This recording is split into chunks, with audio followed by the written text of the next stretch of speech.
नमस्कार मेरे प्यारे बच्चों, आज पुनः हिंदी की कक्षा में आपका स्वागत है।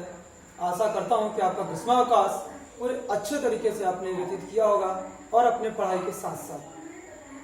तो आगे जुलाई का प्रथम दिन है आज।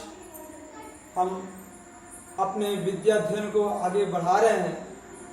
जहाँ तक हमने इसके पहले ग्रीष्मावकाश के पहले पाठ 4 हिंदी साहित्य का पाठ 4 तक पढ़ा था। पाठ 5 आज हम पढ़ेंगे। पाठ 5 इसका नाम है चेतक।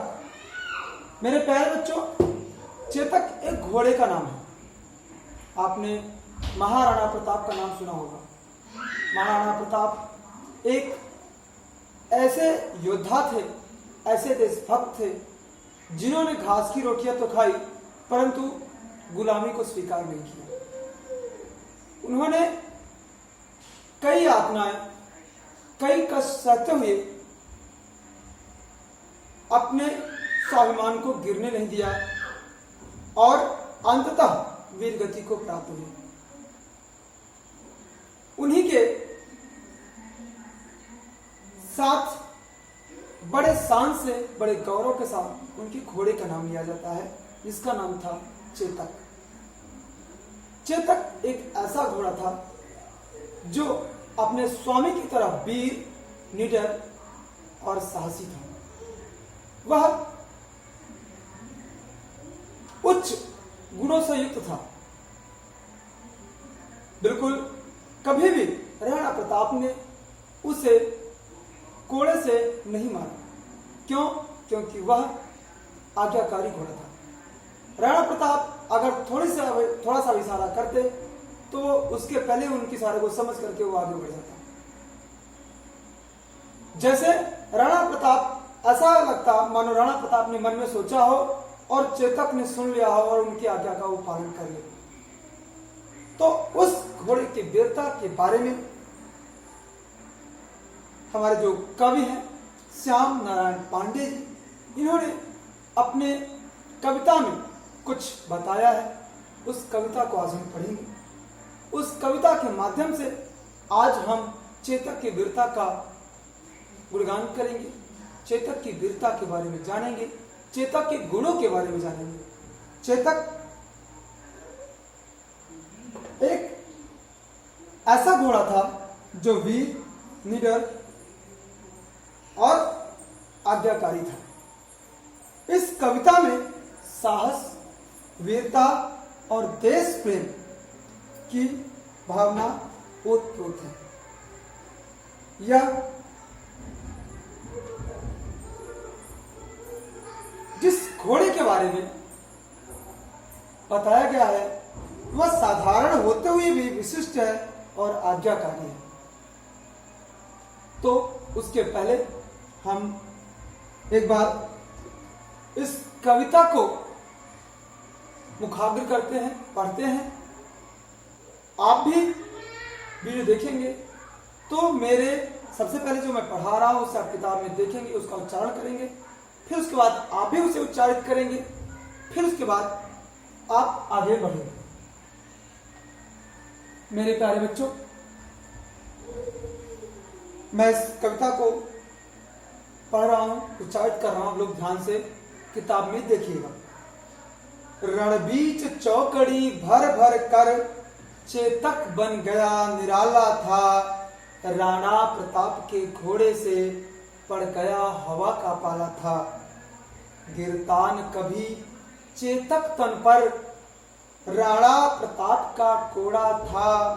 वह दौड़ रहा अरिमस्तक पर या आसमान पर घोड़ा था।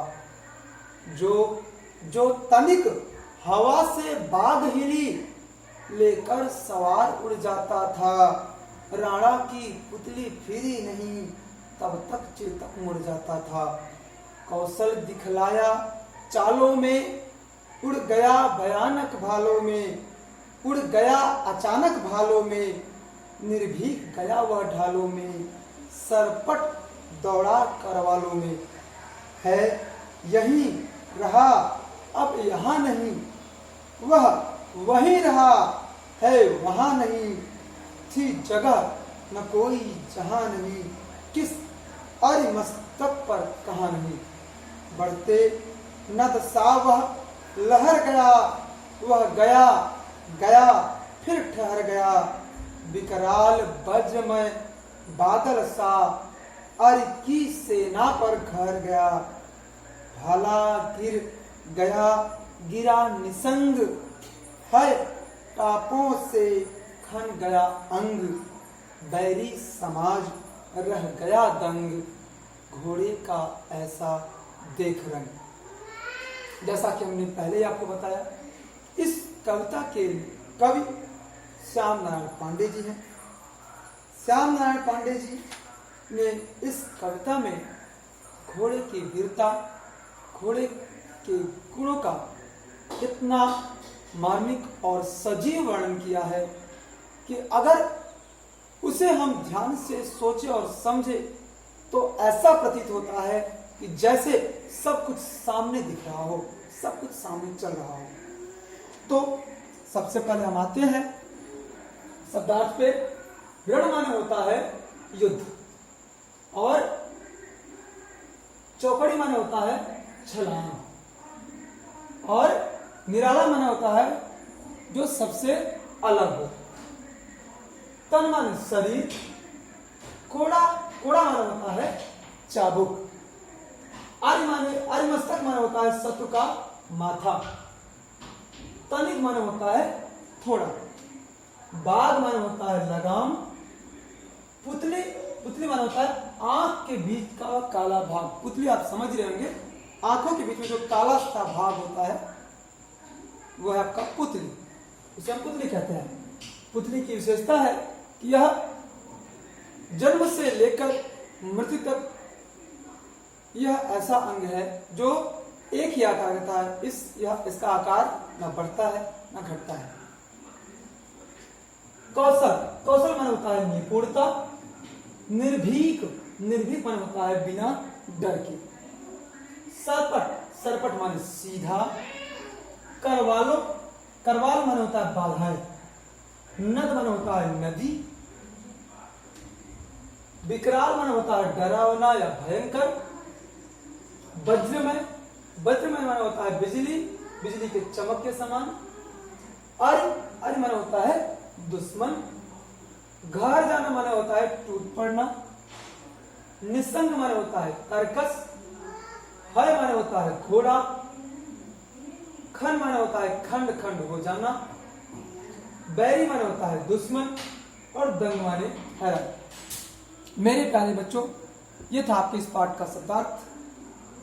अगर आपको कुछ भी कठिन शब्द मिले तो वो आप इस वीडियो के कमेंट में लिख सकते हैं और उसका शब्दार्थ पूछ सकते हैं।